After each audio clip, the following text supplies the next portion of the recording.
Hi, this is Mrs. Jackson. This is Chapter 3, Section 3, Part 4. In this last video of Section 3, I'm going to do one more example of division of polynomials, and then I'm going to refer to that as we talk about the factor theorem and the remainder theorem.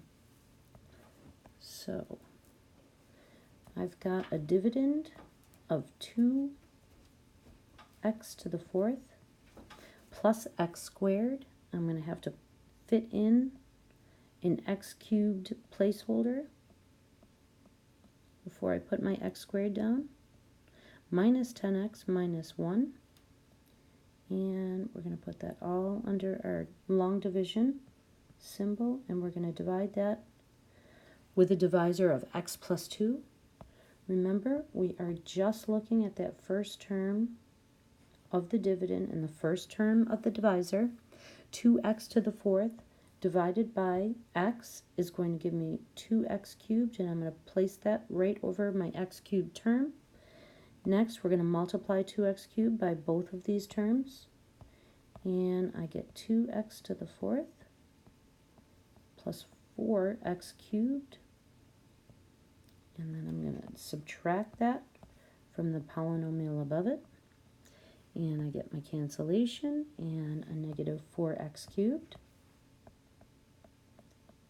And then I'm going to bring down my plus x squared. And again, just the first term, negative 4x cubed divided by positive 4x, divided by positive x is negative 4x squared. And I'm going to tuck that above the like term.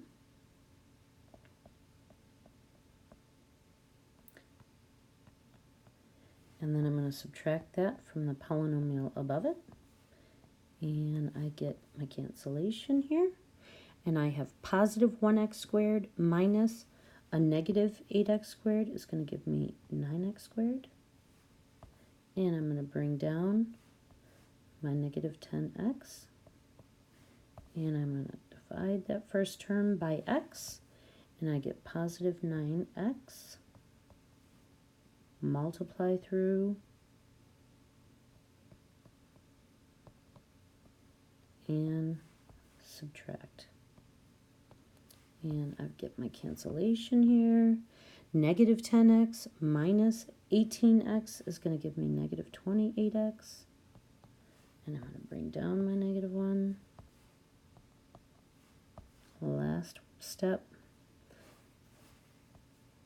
Minus 28. And I get a negative 56. And I cancel here. I have a negative 1 minus a negative 56 will result in a remainder of 55.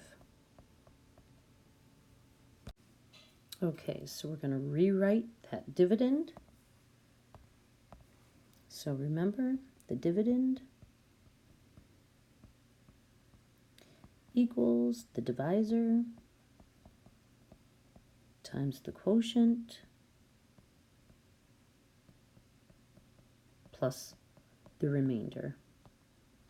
So I've got a dividend of 2x to the fourth power plus x squared minus 10x minus 1 can be rewritten as x plus 2 times the quotient 2x cubed minus 4x squared plus 9x minus 28 plus 55.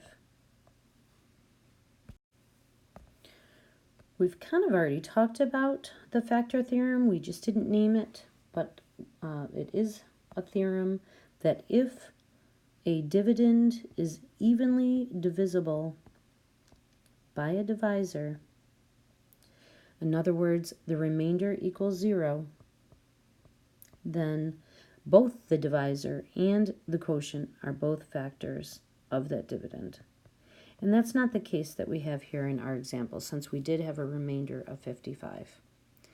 However, that leads us into the next theorem, and this is not something you really need to know. I'm not going to test you on this, but it's definitely in the textbook, and it's interesting, I think. The remainder theorem says that if you have a dividend, and we're going to call it a function, p of x, and if that is divided by a linear divisor, in other words, no exponent greater than our 1 here, so this is linear, then the remainder of p of x is going to equal p of a. And a is this constant here that we're putting in our linear divisor. So that's kind of wordy definition, but it's actually kind of interesting. So in our example above, we have a dividend. And our dividend, p of x, equals our original dividend here, 2x to the 4th plus x squared minus 10x minus 1. And the theorem says that if we have a linear divisor, which we do, we have x plus 2 as our divisor. So I'm going to put this here. Actually, I'll put it in color. So x plus 2 is our linear divisor.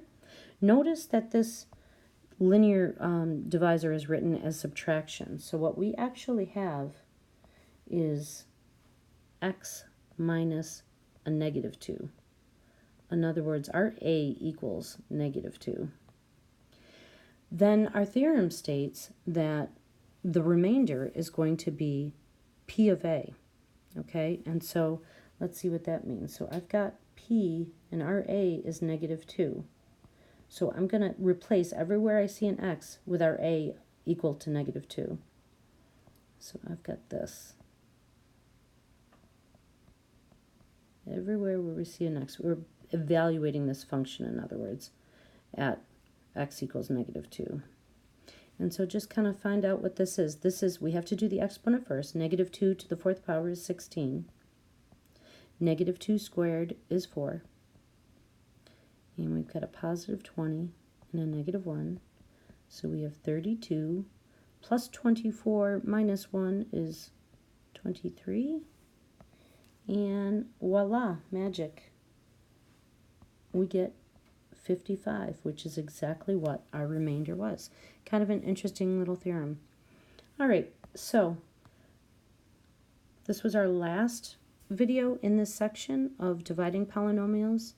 Again, the whole purpose that we would ever do division of polynomials is to be able to break down a polynomial into its factors so that it will help us eventually understand how to graph that polynomial function. All right, thanks for listening. Hope this helps.